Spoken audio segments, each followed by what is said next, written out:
Hi guys, finally हम लोग अयोध्या के पावन धरती पर कदम रख ही दिए हैं। और हम लोगों को गाड़ी को रोक दिया गया क्योंकि आगे जाना मना था। बहुत अधिक भीड़ थी क्योंकि हम लोग कुंभ के समय में रामलला के दर्शन के लिए गए थे, इसलिए गाड़ी को कहीं साइड में लगा के और कुछ दूर पैदल जाके ही हम लोगों को धरनी थी टोटो, लोकल टोटो धरनी थी। भैया बोले कि अब इससे ज़्यादा हम नहीं जा सकते। और फाइनली एक वो टोटो से किचकच करके भाड़ा बैलेंस करा के हम लोग फाइनली बैठ गए हैं टोटो पे चलने के लिए। हम लोग बोल दिए कि हम लोगों को सरयू नदी के पास पहुंचाना है। भैया मान गए हैं, सभी मिलके चल गए। 2 टोटो हुआ कम्प्लीटली। एक टोटो में हम, रुद्रा, मंदिरा, अंजलि, बड़ी भाभी बैठे हैं और एक टोटो में बाकी जितना आए थे वो सब बैठे, वो भी बड़ी भाभी, छोटी भाभी, भैया और पलक सभी बैठे हुए थे। हम लोग आपस में बात उत करते, हंसी मजाक करते हुए जा रहे हैं और बीच बीच में हम लोग देख भी रहे हैं कि अयोध्या की कितनी खूबसूरत खूबसूरत इमारतें हैं। छोटी हैं पर है बड़े प्यारे प्यारे। कभी भी लाइफ में हम अयोध्या नहीं आए थे और सोचे भी नहीं थे, मगर कैसे फाइनली हम सभी का प्रोग्राम हुआ और बोले नहीं मैं, भैया और भाभी सब जाना, बोले नहीं चलो रे, कुछ पैसा खर्चा होगा मगर चलते हैं देखने के लिए।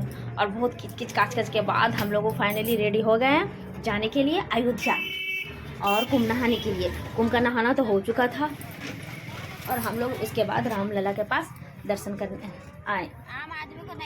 ये काफ़ी अच्छी इमारतें बनी हुई थी, कुछ टूटी हुई थी और कुछ बनी हुई थी। ये अयोध्या का गांव है शायद, मुझे पता तो नहीं है और बिल्कुल पता होगा भी कैसे, कौन मेरा वहाँ रहता है। कोई रिलेटिव मेरा अयोध्या में नहीं रहता क्योंकि हम लोग बिहार से रहते हैं, बिलोंग करते हैं। बंगाल और बिहार में ही हमारा रिलेटिव है। अयोध्या में तो करीब मेरे अंदाज से कोई रिलेटिव है ही नहीं हम लोगों का। और ये भैंस जो सिर्फ मैके में मैं देखी थी और उसके बाद अयोध्या में देख रही हूँ। मैके ससुराल में तो एक भी भैंस नहीं है, छोटी छोटी गायें हैं, देसी गायें भी। और रास्ते में डर भी लग रहा था, काफ़ी कीचड़ था। मैंने टोटो वाला भैया को बोला, भैया संभाल के चलाइएगा, न गिरे नहीं तो गंदा तो होना है। और ड्रेस है भी नहीं मेरे पास, बाकी सब ड्रेस ऑलरेडी 2 दिन रहने से गंदा करके बैग में भर के पैक कर दिए। और देखिए कुछ टूटे हैं, शायद रोड को चौड़ा करने के लिए सरकार ने उन घर को शायद तोड़ा है कि ताकि रोड चौड़ा हो सके और जो यात्रीगण है या जो गाड़ी है उसको आवाजाही में कोई मुश्किल ना हो।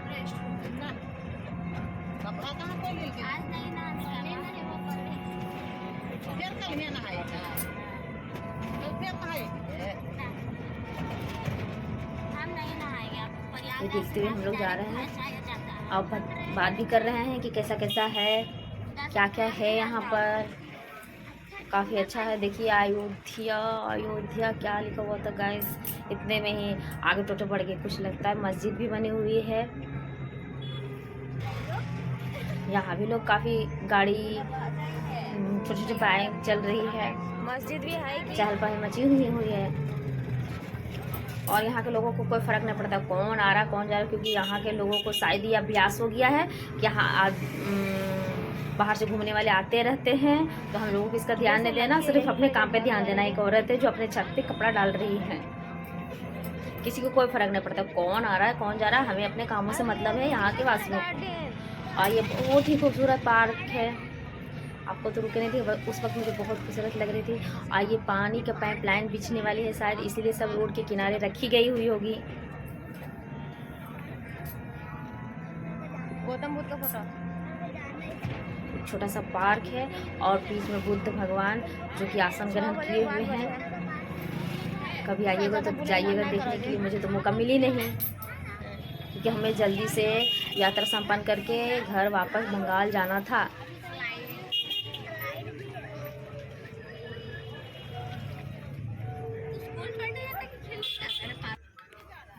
और फाइनली इस लाल बिंदी के सामने हम लोगों को गाड़ी के टोटो को रोक दिया गया। टोटो वाले भैया बोले कि अब यहाँ पैसा दीजिए और आगे बढ़ जाइए, कुछ दूर पैदल जाइएगा तो आपको आदमी जिधर जाते हुए दिखाई पड़ेगा उसके पीछे पकड़ लीजिएगा या पूछते जाइएगा। और सबसे पहले हम लोगों को ये लाल वाला मंदिर, चबूतरा ना मंदिर दिखाई पड़ा। यहाँ पर कुछ भाइयों से बात किए कि भैया हमको सरयू नदी जाना है, बताइए किस रास्ते से है। तो काफ़ी हेल्पफुल आदमी थे, बताएं कि इधर से इधर जाइए आपको मिल जाएगा। और फाइनली सही में कुछ कदम चलने पर देखिए कुछ रास्ता पर चप्पल जूता बिक्री हो रही थी। कुछ दूर पैदल हम लोग गए और ये आप देखिए ऊपर से ये ऊपर वाला घाट है और उसके उस तरफ दूसरी तरफ सरयू नदी है। भाभी अंजलि और बड़ी भाभी कुछ आगे दूर चल गई थी और हम वीडियो के चक्कर में थोड़ा पीछे रह गए थे और अब इसके ऊपर चढ़ गए। इसी बीच मेरे छोटे वाले भतीजा रुद्रू को लग गया भूख और मेरे भैया किनने लगे बैर और अंगूर। तब तक मैं सरयू नदी का दर्शन करने लगी, चारों तरफ देखने लगी। लोग काफ़ी थे यहाँ पर, भीड़ तो अच्छी खासी लगी हुई थी। सभी सरयू नदी और रामलला के दर्शन के लिए पहुँचे हुए थे, क्योंकि जिस समय हम लोग गए थे उस समय कुंभ का मेला चल रहा था, प्रयाग मेला, जहाँ पर बहुत से लोग आए थे। तो सोचते होंगे कि जब प्रयाग आए हैं तो सरयू नदी और रामलला का दर्शन कर लेते हैं, इसलिए शायद ज़्यादा भीड़ भड़का थी। और आप देख सकते हैं नदी सूखी हुई थी, पर जो साइड का किनारा था वहाँ पर पानी थी। ये जो प्लास्टिक का देख रहे हैं वो शायद सुविधा के लिए दिया गया है कि वो नदी के पास में पहुँच सके। और ये गाय माता आई इसी बीच में। हम लोग पूछते पाछते फाइनली सरयू नदी तो पहुँच ही गए हैं। अब आप देख सकते हैं दूर दूर तक बरसात के समय में शायद ये सब भर जाता होगा। जो दूर दूर में बालू दिख रही है अभी उस समय नहीं दिखेगी। और ये देखिए रामलला के चित्र बने हुए हैं, सरयू माँ के चित्र बने हुए हैं। और बीच बीच में अनाउंसमेंट भी हो रही थी कि जिसका परिवार अपने दल से बिछड़ गया है, खो गया है, तो वहाँ के गवर्नमेंट का जो है सरकारी आदमी लोग वो अनाउंसमेंट करके उनको हेल्प कर रहे हैं कि कहाँ पर हैं वो, इसलिए काफ़ी सुविधा भी थी। हम लोग चलते चलते सरयू नदी का दर्शन करने लगे। और उसके बाद हम लोग सोचे कि जब आए हैं तो जल में अपना अपने देह पर पानी उस पर पैर रख लेते हैं, क्योंकि छूने का मौका फिर दोबारा मिले अथवा ना मिले। तो सब नीचे उतरे, फैसला किए और सभी सब जल में जाने लगे। और मेरे भाभी को पैरों में थी दर्द, तो मेरे पति बोला कि चलो भाभी मैं आपका हेल्प करता हूँ नीचे ले जाने में। और ये रुद्रा को देखिए, जहाँ गया नहीं पानी देखा नहीं कि बस अपना खेला शुरू हो गया। लगता घर का नदी है पास वाला। सभी अपने अपने देह पे पानी छिटने लगे और पैर उड़ रख के अपना वो पैर उड़ धोने लगे कि फिर मौका तो मिलेगा ना, नहाने का तो मौका था ही नहीं, इसलिए सब वही काम करने लगे। उसके बाद सब अपना काम कंप्लीट करके जल्दी रवाना होने लगे रामलला के लिए, दर्शन के लिए, क्योंकि वक्त बिल्कुल भी नहीं था, फिर लौटना भी था दर्शन करके। और दूरी काफ़ी अधिक थी, पैदल ही जाना था, कोई संभावना नहीं था कि गाड़ी जाएगी, क्योंकि भीड़ इतनी अधिक थी, गाड़ी चलना ही मुश्किल था,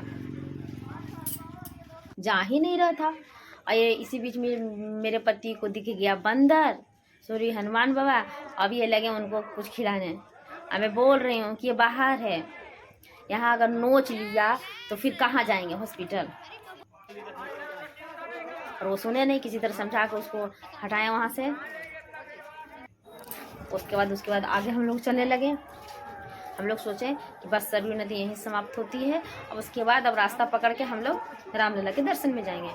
लोग भीड़ को देख के उसके पीछे पीछे हम लोग भी चलने लगे, क्योंकि बताने वाला तो कोई था नहीं, बस जस्ट अंदाजा से ही हम लोग जा रहे थे। और ये रास्ते पे बैठ बैठ के माला, रुद्राक्ष, ओम नमः शिवाय का कुछ माला वाला ऐसा ही कुछ बहुत सा था जो लोग बेच रहे थे, और उन्हीं को देखते देखते आगे जा रहे थे हम लोग। इसी बीच देखें एक घाट बनी हुई है और लोग काफ़ी नहा रहे हैं उसमें। मैंने और मेरा परिवार सोचने लगे ये क्या है, घाट तो पीछे है, तो वहाँ तो इतना नहीं नहा रहा जितना इसमें नहा रहा है। हम लोग अचंभव हो गया। उस वक्त हम लोग किसी को भी पता नहीं था कि ये नया घाट बनाया गया है सरकार की। अयोध्या में हम लोग कभी गए ही नहीं थे, तो हम लोगों को पता ही नहीं था कि ऐसा कुछ है वहाँ पर, कोई बोला भी नहीं था। एक अयोध्या पड़ोसिन है जिससे भी बात होती वो बताई नहीं थी कभी कि अयोध्या में सरयू नदी का जल को इस तरह से मोड़ के एक नया घाट बनाया गया था। जब हम घूर के वहाँ से आते तब हम बात किए तो बोला हाँ एक नया घाट बनाया गया है। तब हम लोगों को जानकारी हुई कि ये नया घाट है, और वो जो हम लोग देखे यहाँ पर पैर उर धोए वो पुराना घाट है। भीड़ काफ़ी थी, तब तो हम लोग कंफ्यूज थे कि शायद यही घाट है, वो कुछ और थी, बाकी नहीं, वो भी थी घाट, वो पुरानी घाट थी और ये नई घाट है। काफ़ी लोग नहा रहे थे, पर मैक्सिमम जेंट्स ही लोग नहा रहे थे।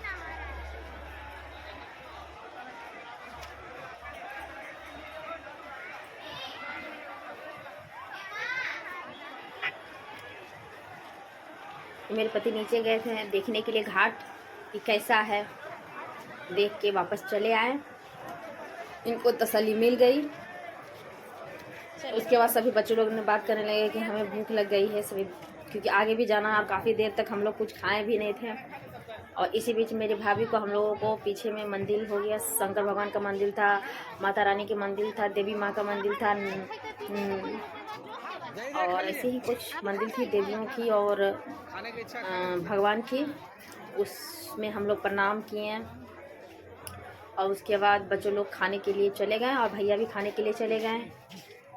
कुछ खाना खाने के बाद ही हम लोगों को एनर्जी होती। उस दिन मेरा व्रत था, इसलिए मैं तो नहीं खा पाई। मुझे शाम को पानी पी के ही व्रत था, मगर सबको खा के नाश्ता करके कंप्लीट हो गया। और उसके बाद हम लोग रामलला के दर्शन के लिए आगे बढ़े। अगर वीडियो अच्छी लगती हो तो लाइक और सब्सक्राइब ज़रूर कीजिएगा। आपके लाइक और सब्सक्राइब से हम लोगों को काफ़ी मोटिवेशन मिलते हैं। नेक्स्ट वीडियो में। बाय गाइस, फाइनली हम लोग रामलला के धरती पे आगे रामलला को देखने के लिए आगे बढ़ते हैं। Bye guys.